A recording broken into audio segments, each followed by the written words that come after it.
you looking to sharpen your budgeting skills? You're in the right place. Welcome to the Budget Couple Podcast, where we talk about life, family, and how to afford it. And now, the Budget Couple themselves, Nate and Danielle.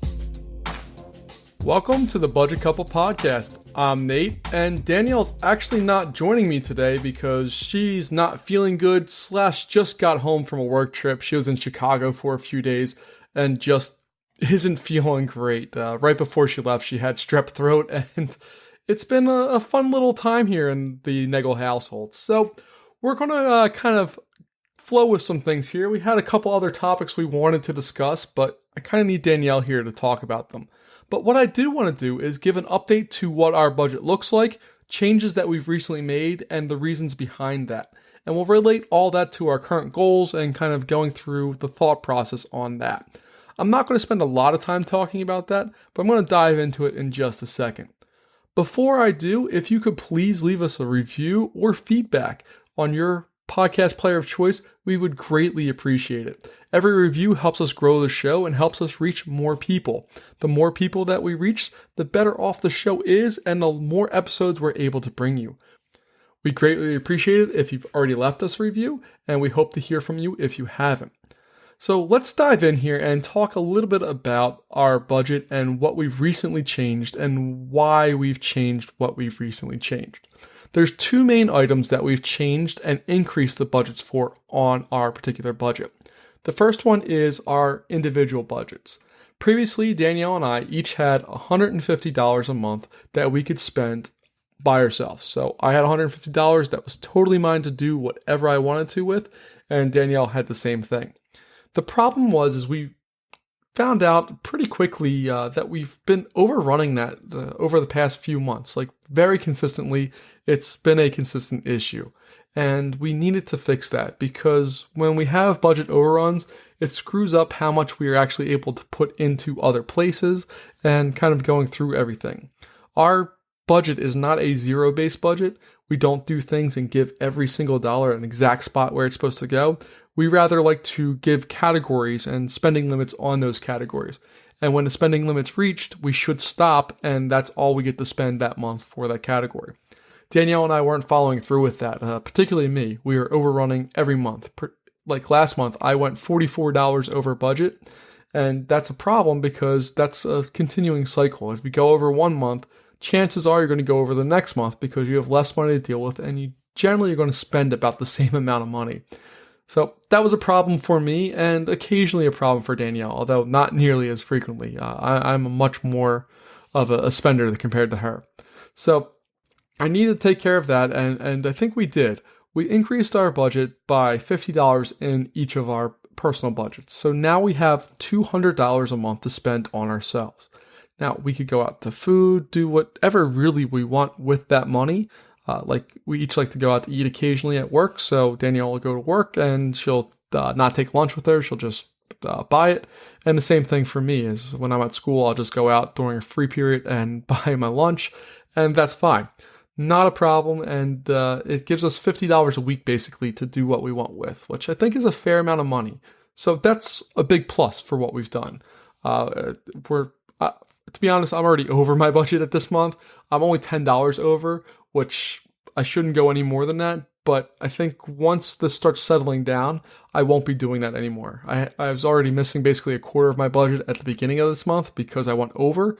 And now I'm only down a much smaller percentage. So we should be good there. And the other place where we changed our budget was going out. Previously, we had $150 a month for going out. So if we went out as a family to a restaurant, we would have $150 a month to do that. And in all honesty, we go out once, maybe on very rare occasions, twice a week. We're not really big on that. We really would rather eat at home because it saves a lot of money and the food's usually better as far as health goes. That's a bigger concern for Danielle than it is me, but that's okay. We really took that money and we found that we were running over in that category as well. And the reason for that is we have a 2-year-old. Before kids or even when he was younger, we didn't really have a problem with going over because he either drank milk and would sleep when we were there, or we'd bring just little rice cereal things for him to eat. But now that he's actually eating food and not sharing the food that we're eating, we have to buy a kid's meal for him. And they're not expensive, but it does add up. If you go out a few times a month and the kid's meal's like $7 or $8, that adds up after time. With tip and taxes and all the other things, it adds up pretty quickly to be like $40 or $50 a month. So what we did was we increased the budget from $150 a month to $200 a month. So far on our budget, we've increased our total output of money that's optional by $150, which is reasonable. We both recently got raises. Like, I'm a teacher, so at the start of every school year, unless there's a budget freeze or something, I get a raise. There was not a budget freeze this year, so I got a raise, and Danielle also got a raise this year as well. So we kind of have that as our starting point. We make more money, so it's okay for us to spend a little bit more. We got raises much more in excess than what we're spending, so we want to make sure we put that money in the right spots. One other thing that changed on our budget that actually was a decrease was daycare. Because we have that 2-year-old now, we don't have to pay for infant care, which is awesome. It means that we get to save about $150 a month. His daycare cost is now $900 a month instead of the $1,000+ that it was previously. So we're saving money there, and in all honesty, the savings versus what we increased wash out. That was not intentional. That's just kind of how it happened to fall, and cool. I mean, it's great. I'm very happy about both of those things. So we have that, and the budget's looking good, and we're pretty happy with that. If our budget goes right this month, in the month of September, we should be able to have an extra $2,500 a month on our budget. Now, that can be spent on pretty much anything we want, but for us personally, we're going to put it on our debts. As of right now, we have 3 major debts. The first one is a house, which is in excess of $290,000, so that's a massive, massive number that scares me every time I think about it. I don't like it. It will be gone at some point. Number 2 is our car, which we have about $18,000 on, which again, massive number. I don't like it. It scares me to death. But it's a 0% interest loan, so it's not as scary as it could be.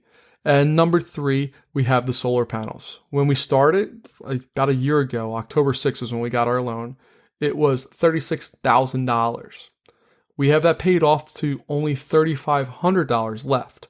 So if we reach our savings goals this month, it will be $2,500, so we'll have $1,000 left on that loan. And it doesn't become interest bearing. It's a 0% interest loan. It becomes interest bearing once October 6th is reached. So what we're thinking about doing, now I don't recommend this for everybody, but what we are thinking about possibly doing is once we have that $2,500, if that's the amount that we have, we're thinking about taking $1,000 out of our emergency funds. And this goes against all of the advice that we generally say. The emergency fund is for absolute must-dos, should not be spent for anything else, but it's going to get rid of that last little bit. And it's so tempting to just not take care of it, especially because if we don't have that amount paid off by October 6th, whatever's left starts getting interest. So it's actually costing us a little bit more money to have that money borrowed. So we're thinking right now, if we have that $2,500 left, we can just take $1,000 out of our emergency fund, pay off the rest of the loan, and then the next month, whatever we took out of emergency, we'll put back in. I don't know if that's the best plan or not. If you have suggestions or comments on it, just let them be known in the episode notes. This is budgetcouple.com/episode 14 is the web address for that. But it's very, very tempting, and I think we're probably going to follow through on that temptation as long as our numbers that we're projecting actually hit. I don't know if they will. I really hope they will, but with the adjusted budget, this is the first time we're rolling through this, so we need to see how everything kind of shakes out and works. So that's kind of where we're at budgetarily right now. In our last episode, we talked about goals, and I just want to give you a quick update, kind of vision statement of where we're at with our goals. Our short-term goal is 100% to get the solar panels done. At a maximum, that will be done in 2 months. So we should be done with that by the beginning of November at a maximum, and hopefully done with it here at the end of September. If for any reason we don't do that, we'll obviously keep throwing money at it until it disappears. But we should be good as far as the kind of goal of paying that off in the short term. Our midterm goal is actually going to wind up being the house, I think, which sounds weird to have that be a midterm goal, but they're goals within the next 10 years or so. And if we just take our budget right now, assuming that it works and we save that $2,500 a month, that $2,500 a month is going to start going on to the house. If I take $2,500 a month and times that by 10 years, that gives me $25,000. And then I'm going to times that by 12 months, that gives me $300,000. So if we're able to do that, the house will be paid off in 10 years. And we actually have less than that amount of money due on it, so it'll be done in under 10 years. And that's just extra money we put onto it, not counting any of the normal payments we do. So I'm thinking the house is within reach of about 7 years. And if we really want bananas and really cut our lifestyle, possibly 6. But I think 7's a more realistic goal. It's a little optimistic, but if we could pay off our house in 7 years from now, that means that we would have paid off our house that we got for $350,000 originally. We would have paid it off in about 11 years total, which just boggles my mind that that's even a possibility for us. Now, we're not realistically going to be spending $2,500 extra a month each month on the house. There's other things we want to do. We want to travel. We want to do some improvements to the house. And those things will kind of take some of that money away. But over the next decade or so, we should see pay increases as well. And those pay increases will go towards the house. So we're kind of balancing that out. But realistically, I'm really hopeful that maybe we could do that in 7 years, but definitely within 10. So by the time I'm 40, I should have a paid for house that is worth a fair chunk of change, and we can start putting money in other places. And those other places go to our long-term goals. We both kind of want to start traveling the world a little bit more, and we want to have some freedom to do things we want in our daily lives.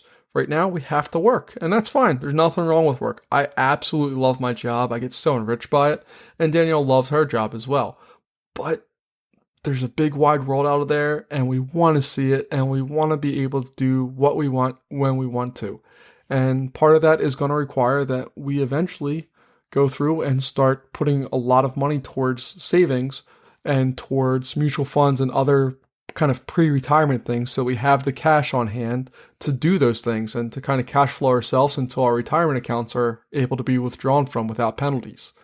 So it's all a long ways away, but that's our long-term goals, and they're important to have. If we can see the light towards a tunnel, or even if just a glimmer of hope, it gives you something to work for, and this is something we both agree on. So our goals and everything, if they're set up to be on the same team and you're fighting for the same goals, you're in the right place, and it's really, really helpful. So that kind of goes back to our goals of what we talked about in our last episode. And I just kind of wanted to relate it to where we're at now with our budget, how the two kind of come together. Because we did update our budget, but I don't believe it has an impact on our goals in the short, mid, or long term. If we really wanted to, we could probably kick, scratch, and scream and find that extra $1,000 somewhere to not have to pull out of the emergency fund. But I don't think we need to. And I don't think it's really a necessity to. We're doing okay as far as our monthly income goes and all of that. We should be able to do everything that we need to do and have that money be extra and ready to go. The other thing that we could do if we wanted to was our Roth IRA. We put $550 a month into that while I'm working. So that's during the school year, because I don't get it I'm a 10-month employee. So I'm going to get paid for 10 months of the year. And I could stop that, which would save us, and that would get us closer to $3,000. And then we could kind of come up with another $500 just by shutting down a lot of our other spending before October 6th, which might be an option for us. We'll see.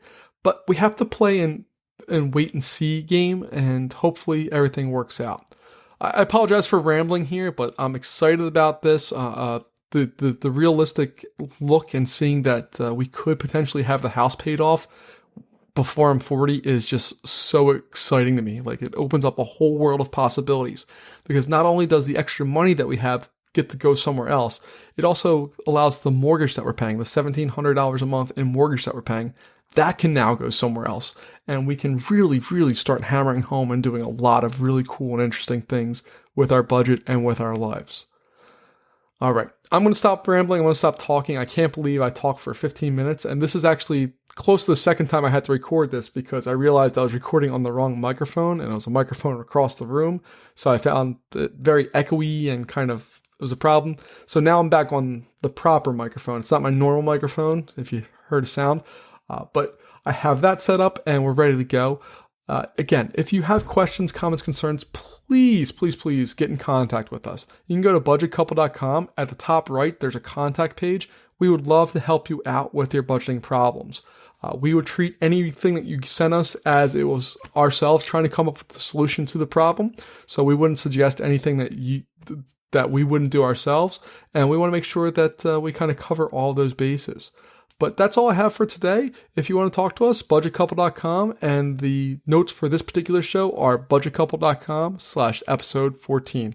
I'll see you in 2 weeks, and I hope you guys have a great day. Thanks so much. Bye-bye. Thank you so much for listening to this episode of the Budget Couple Podcast with your hosts, Nate and Danielle. For more great content and to stay up to date, visit budgetcouple.com. Make sure to check out the next episode of the Budget Couple Podcast, where we'll talk more about life, family, and how to afford it. We'll catch you next time.